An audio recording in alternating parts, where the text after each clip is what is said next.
Hello students, welcome to my channel Fun with English. I myself Ramakant Mishra, the teacher of English.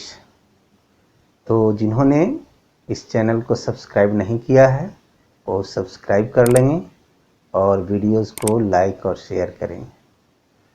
तो मैंने पिछले videos में भी कहा था कि ये वीडियो जो हम बना रहे हैं वो को रिलेटेड वीडियोस है, इसलिए आप डिस्क्रिप्शन बॉक्स में जाएंगे और प्रीवियस वीडियोस को यदि आपने नहीं देखा है तो वहाँ लिंक उसका दिया हुआ है। तो अब हम चलें, रेस्ट पार्ट जो बचा हुआ है काइंड्स ऑफ नाउन उसे अब हम पढ़ें। कंक्रीट नाउन हम लोग पढ़ चुके और एब्स्ट्रैक्ट नाउन के बारे में। तो जो शेष बचा हुआ है आगे हम पढ़ते हैं काउंटेबल नाउन के बारे में। तो चलें काउंटेबल नाउन और अनकाउंटेबल नाउन के बारे में समझेंगे और जानेंगे।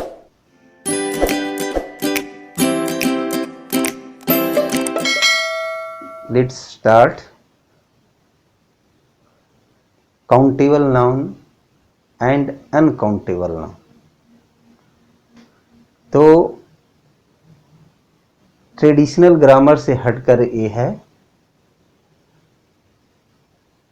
नए व्याकरणाचार्यों ने नई तरह की सोच निकाला और उन सोच के अनुसार जो है काइंड्स बांटते गए।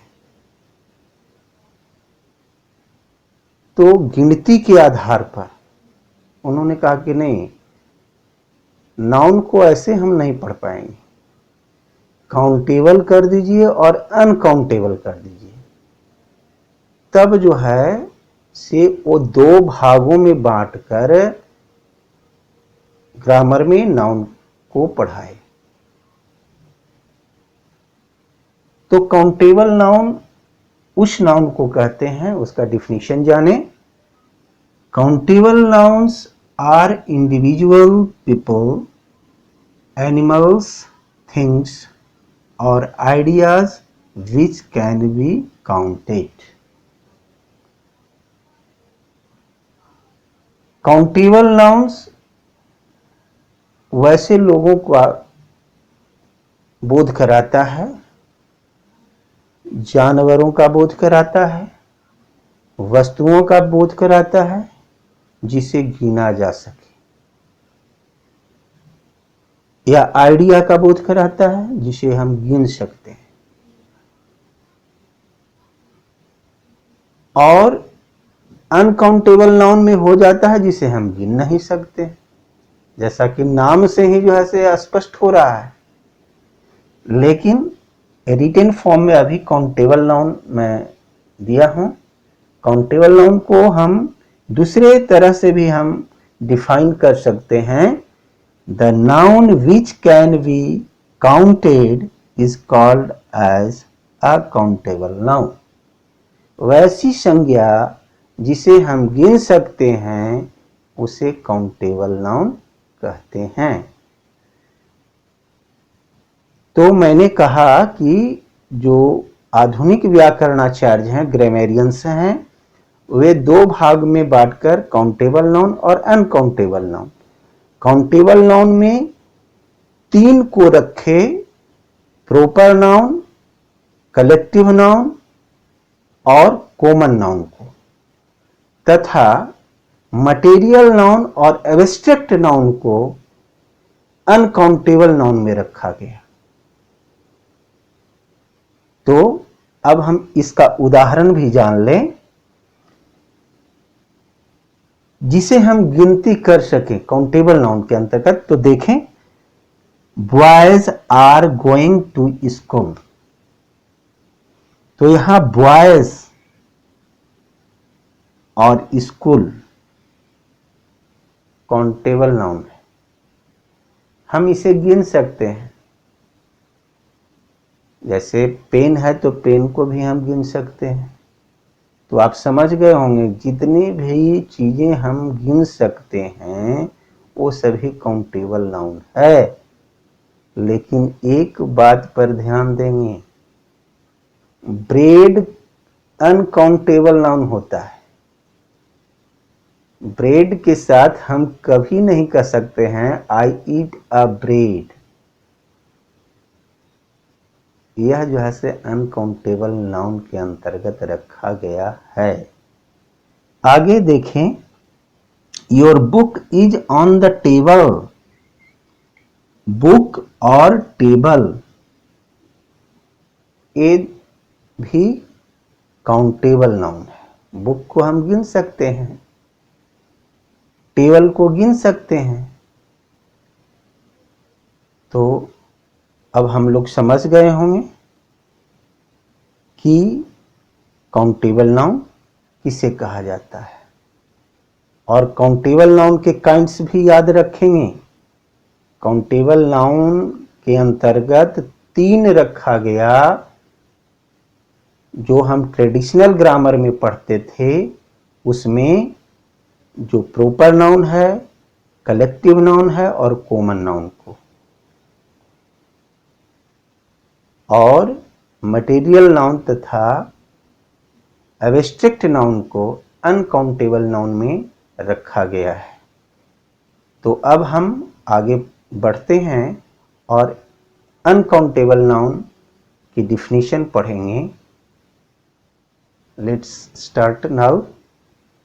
अनकाउंटेबल नाउन, जैसा कि नाम से ही जाहिर हो रहा है, अनकाउंटेबल। अन मीन्स नहीं, अन इज ए प्रीफिक्स हियर। यहाँ प्रीफिक्स का प्रयोग हुआ है। आगे हम लोग जानेंगे प्रीफिक्स क्या होता है। तो अन मीन्स नहीं एंड काउंटेबल मीन्स जो गिना जा सके। अनकाउंटेबल मीन्स जिसे नहीं गिना जा सके। वैसी संज्ञा जिसे हम गिन नहीं सकते, उसे हम अनकाउंटेबल नाउन कहते हैं। तो देखें definition, a noun that has one form with no plural. इसका प्लूरल नहीं बनाया जा सकता। ऐसा है कि इसका फॉर्म जो है से प्लूरल में नहीं हो सकता, सिंगुलर में ही रहता है। And names something that there can be more और less of but that can not be counted. और दूसरे शब्दों में हम कह सकते हैं, the noun which can not be counted is called as an uncountable noun. वैसी संज्ञा जिसे हम गिन नहीं सके, जिसे गिना नहीं जा सके, उसे हम अनकाउंटेबल नाउन कहते हैं। तो इसमें दोनों तरह के नाउन आ गए जो ट्रेडिशनल ग्रामर में हम पढ़ते थे, एब्स्ट्रैक्ट नाउन और मटेरियल नाउन दोनों। तो अब उसका एग्जाम्पल हम देखें। एग्जाम्पल क्या हो सकता है? I drink a glass of milk. तो मिल्क यहां अनकाउंटेबल नाउन है, इसको हम गिन नहीं सकते हैं। मिल्क्स, 2 मिल्क्स, 3 मिल्क्स नहीं कर सकते। A glass of, 2 glasses of, 3 glasses of कर सकते हैं, लेकिन मिल्क्स नहीं बोल सकते। मिल्क ही रहेगा, उसका प्लूरल नहीं हो सकता। और नेक्स्ट एग्जांपल देखें, sympathy is greater than gold. Gold और सिंपैथी दोनों अनकाउंटेबल नाउन है। और यदि आप ट्रेडिशनल ग्रामर के अनुसार देखते हैं तो यह एक जो है सिंपैथी एब्स्ट्रैक्ट नाउन है और गोल्ड जो है मटेरियल नाउन है। तो यदि आपको कहा जाएगा कि कौन सा अनकाउंटेबल नाउन है, तो उसको आपको बताना होगा, ना कि आप ये बताना शुरू कर देंगे कि ये जो है मटेरियल नाउन है और ये एब्स्ट्रैक्ट नाउन है। यदि आपको जिस रूप में पूछा जाए उसी रूप में आपको जवाब देना है। अब जैसे कुछ लोग भूलवश ऐसा कर देते हैं कि सिंगुलर से हम प्लूरल बना सकते हैं अनकाउंटेबल नाउन को। कुछ लोग गलती कर बैठते हैं, जैसे वुड है, वुड मीन्स लकड़ी होती है, तो वुड में एस लगा देंगे तो लकड़ियां नहीं होगी, बल्कि वुड्स मीन्स जंगल हो जाएगा, फॉरेस्ट हो जाएगा, मीनिंग ही चेंज हो जाएगा।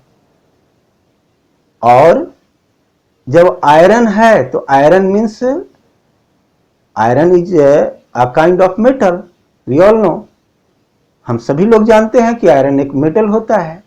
लेकिन आयरन में जब हम एस उसको जोड़ देते हैं तो आयरन मीन्स हो जाता है जंजीर, चैन, तो वहां अर्थ बदल जाता है। इसी तरह से वाटर, वाटर में जब हम एस लगा देते हैं तो वाटर्स मीन्स समुद्र हो जाता है। तो हमें ध्यान देना होगा। कभी कभी हम गलती कर बैठते हैं और ब्रेड के साथ हम आर्टिकल ए का प्रयोग कर देते हैं, यानी सिंगुलर आइटम में हम व्यक्त कर देते हैं या प्लूरल भी बना देते हैं, 2 ब्रेड्स, 3 ब्रेड्स, क्योंकि हमें तो मिलती है रोटियां तो गिन गिन करके मिल जाती है। तो वहां हम प्लूरल या सिंगुलर नहीं कर सकते। यदि हमें करना है तो सिंगुलर में व्यक्त यदि हमें करना है तो ए लोफ ऑफ ब्रेड का प्रयोग करेंगे। क्या करेंगे? ए लोफ ऑफ ब्रेड।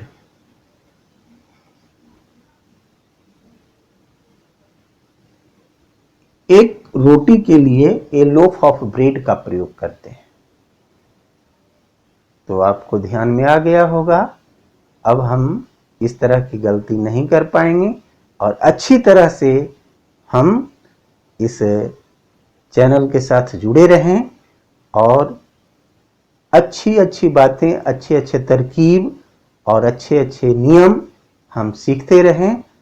तो आशा करता हूं कि आप लोग को अच्छी तरह से ये जानकारी हुई होगी। अगले वीडियोस में हम कुछ प्रश्न देंगे और उसे आप आंसर जो है आप कमेंट में भेजेंगे। तो आप इस चैनल को सब्सक्राइब नहीं किए हैं तो ज़रूर सब्सक्राइब कर लेंगे और वीडियोस को लाइक और शेयर करेंगे। Thank you.